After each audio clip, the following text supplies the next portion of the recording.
कोटे में कोटा क्या है इस पूरे कोटे की असल कहानी, कोशिश करते हैं इस वीडियो के जरिए आपको समझाने की।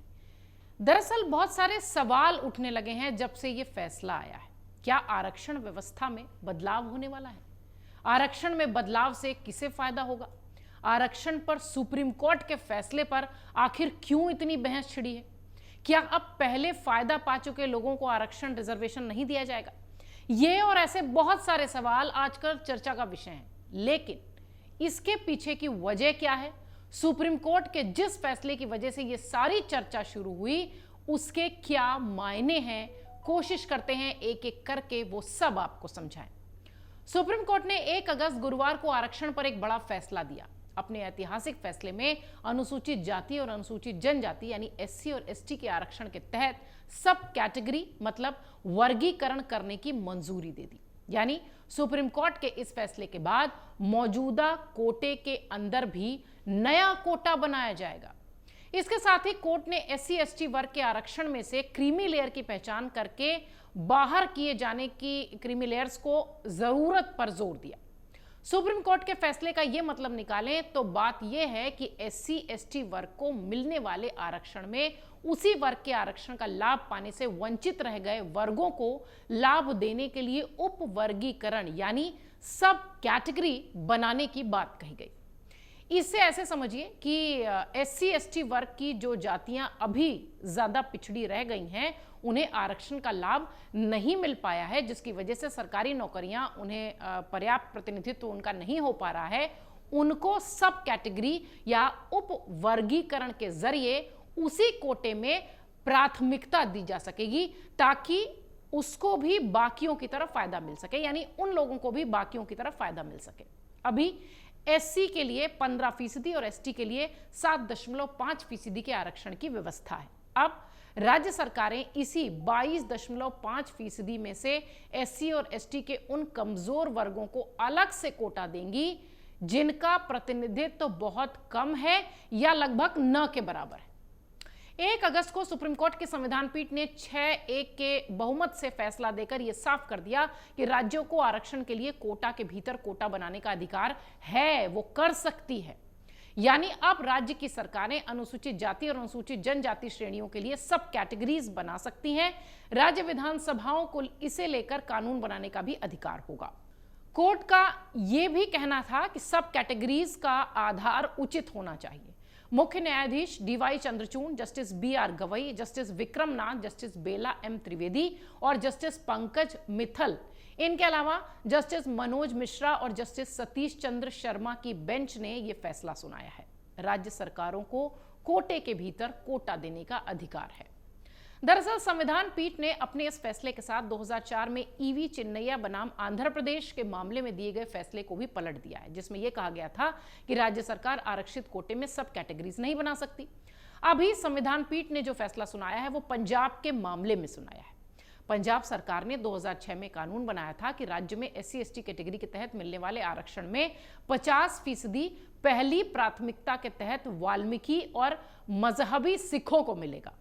इसे पंजाब हरियाणा कोर्ट ने 2010 में रद्द कर दिया था, जिसके आधार पर जिसके खिलाफ पंजाब सरकार सुप्रीम कोर्ट गई थी। कोर्ट के जो फैसले हैं उसके जो पॉइंट्स हैं, कोशिश करते हैं 1-2 करके आपको बताएं। सबसे पहला, कोर्ट ने कहा कि सारी अनुसूचित जातियां और जनजातियां एक समान वर्ग नहीं है, कुछ दूसरों से ज्यादा पिछड़ी हुई हो सकती हैं, इसलिए उनके उत्थान के लिए राज्य सरकार सब क्लासिफिकेशन करके अलग से आरक्षण रख सकती है। दूसरी बड़ी बात इस फैसले में थी कि ओबीसी पर लागू क्रीमी लेयर का सिद्धांत एससी एसटी आरक्षण पर भी लागू हो। आरक्षण एक पीढ़ी तक सीमित होना चाहिए। अगर एक पीढ़ी आरक्षण के जरिए हाई स्टेटस तक पहुंच चुकी है तो अगली पीढ़ी इसकी यानी आरक्षण की हकदार नहीं होनी चाहिए।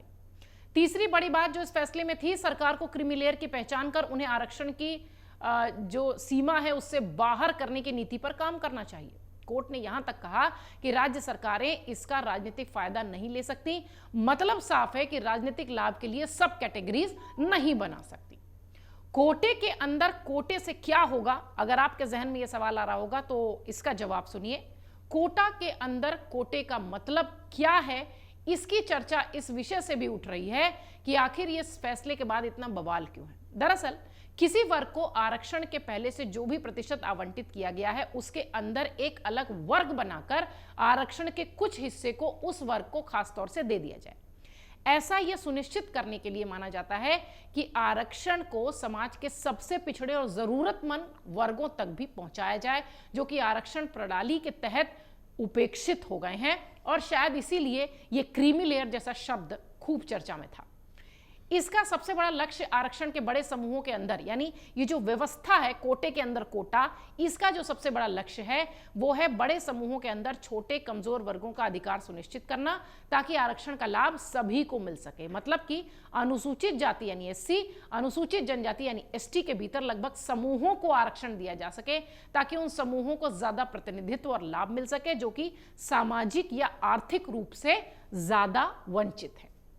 आरक्षण सामाजिक और शैक्षणिक रूप से पिछड़े वर्गों को मौका देकर आगे बढ़ाने के लिए है, लेकिन अक्सर बड़े समूहों के भीतर कुछ लोग ही इसका लाभ उठा पाते हैं, जिससे अन्य उपेक्षित रह जाते हैं। जैसे ओबीसी आरक्षण का विभाजन कई राज्यों में ओबीसी यानी अन्य पिछड़ा वर्ग जो है वो आरक्षण को ज्यादा पिछड़े और कम पिछड़े समूहों में विभाजित किया गया है, ताकि अधिक पिछड़े वर्गों को अधिक लाभ मिल सके। कुछ राज्यों में अनुसूचित जाति और अनुसूचित जनजाति के आरक्षण को भी विभाजित किया गया है, ताकि इनमें भी सबसे कमजोर वर्गों को प्राथमिकता दी जा सके। संविधान में अनुसूचित जाति और अनुसूचित जनजाति को विशेष दर्जा देते समय जाति का वर्णन नहीं किया गया था कि कौन सी जाति किस श्रेणी में आएगी। यह अधिकार केंद्र के पास है। अनुच्छेद 341 के अनुसार राष्ट्रपति द्वारा, गौर से सुनिए, अनुच्छेद 341 कहता है कि राष्ट्रपति द्वारा अधिसूचित जातियों को एससी और एसटी कहा जाता है। एक राज्य में एससी के रूप में अधिसूचित जाति दूसरे राज्य में एससी नहीं भी हो सकती है। राज्य सरकारें इसके लिए क्या करती हैं, यह भी समझने की बात होती है, क्योंकि किसी प्रदेश में कोई हो सकता हो एससी के कैटेगरी में आता हो और किसी प्रदेश में ना आता हो। अब सुप्रीम कोर्ट के फैसले के बाद राज्य सरकारें सब कैटेगरीज रिजर्वेशन देने के लिए अपने कदम को आगे बढ़ा सकती हैं। राज्य सरकारें सामाजिक और आर्थिक आंकड़ों के अनुसार सब कैटेगरी बनाने पर विचार कर सकती हैं। इसके लिए सर्वेज, जनगणना, रिसर्च का सहारा लिया जा सकता है। इन सब के अलावा विभिन्न सब कैटेगरी की स्थिति का आकलन करने और आरक्षण की जरूरत को समझने के लिए एक्सपर्ट कमिटियों का गठन भी किया जा सकता है। ये कमिटियां विस्तृत रिपोर्ट तैयार करेंगी और सुझाव देंगी। एक बार लाभार्थियों की पहचान हो जाने के बाद सब कैटेगरी रिजर्वेशन दिया जा सकता है। ये शिक्षा, रोजगार, अन्य सरकारी सेवाओं के लिए भी लागू किया जा सकता है। उम्मीद है कि आपके वो सारे सवाल जो सुप्रीम कोर्ट के फैसले के बाद सामने आ रहे होंगे, उसके जवाब आपको मिल गए होंगे। राज्य सरकारें सब कैटेगरी रिजर्वेशन को कानूनी मान्यता देने के लिए विधानमंडल में विधेयक भी पेश कर सकती हैं। ये हम आपको अगले स्टेप्स बता रहे हैं जो राज्य सरकारें कर सकती हैं। इसके साथ ही अगर कोई कानूनी चुनौती आती है तो सरकार इस पर न्यायिक समीक्षा के जरिए कोर्ट में भी अपनी स्थिति स्पष्ट कर सकती है। अन्य उपायों में पहले से मौजूद आरक्षण श्रेणियों का पुनः मूल्यांकन भी हो सकता है, उसके बदलाव किए जा सकते हैं। इसमें आर्थिक और सामाजिक रूप से पिछड़े समूहों को अलग अलग आरक्षण देने की बात हो सकती है, उनके प्रावधान बदले जा सकते हैं। हालांकि सब कैटेगरीज रिजर्वेशन को लागू करने के लिए स्पष्ट नियम और प्रक्रियाएं बनाना जरूरी होगा नए सिरे से। इसमें आरक्षण की प्रक्रिया, लाभार्थियों का पहचान करना, आरक्षण का वितरण, सब कुछ शामिल होगा। सब कैटेगरी रिजर्वेशन की निगरानी और समीक्षा के लिए स्वतंत्र संस्थाओं का गठन किया जा सकता है। यह सुनिश्चित करेगी, ये जो संगठन होंगे या ये जो संस्थाएं होंगी, कि आरक्षण का लाभ सही लोगों तक पहुंच भी रहा है या नहीं। अब जब राज्य सरकारें इस फैसले के बाद आरक्षण में सब कैटेगरीज को लेकर कदम आगे बढ़ाएंगी, तो इसके पीछे के तर्क क्या होंगे, कैसे ये तय होगा कि किसे सब कैटेगरी में डाला जाए और क्यों डाला जाए। देखने वाली बात यह भी होगी कि कदम उठाने से पहले राजनीतिक मायने इसके क्या होंगे, इसके राजनीतिक नफा नुकसान क्या होंगे। पार्टियां इस पर भी विचार करेंगी, सरकारें इस पर भी विचार करेंगी। लेकिन कोर्ट के इस फैसले पर आने वाले दिनों में राजनीतिक हंगामा होने के आसार पूरे हैं, क्योंकि कोटे के अंदर कोटा राज्य सरकारों को जितना इस फैसले ने स्वतंत्रता दी है, निश्चित तौर पर सियासी खेल भी इस विषय पर खूब होगा, क्योंकि देश में आरक्षण हमेशा से राजनीति का मुद्दा रहा है। और तब जब सुप्रीम कोर्ट ने कैटेगरी डिवाइड करने की बात कही है, कोटे के अंदर कोटे की बात कही है, तो निश्चित तौर पर यह मामला इतने जल्दी शांत होता तो नहीं दिखता। अगर आप ये वीडियो YouTube पर देख रहे हैं तो हमारे चैनल को सब्सक्राइब करें और बेल आइकन को दबाना ना भूलें। अगर आप Facebook पर ये वीडियो देख रहे हैं तो हमारे पेज को लाइक करें।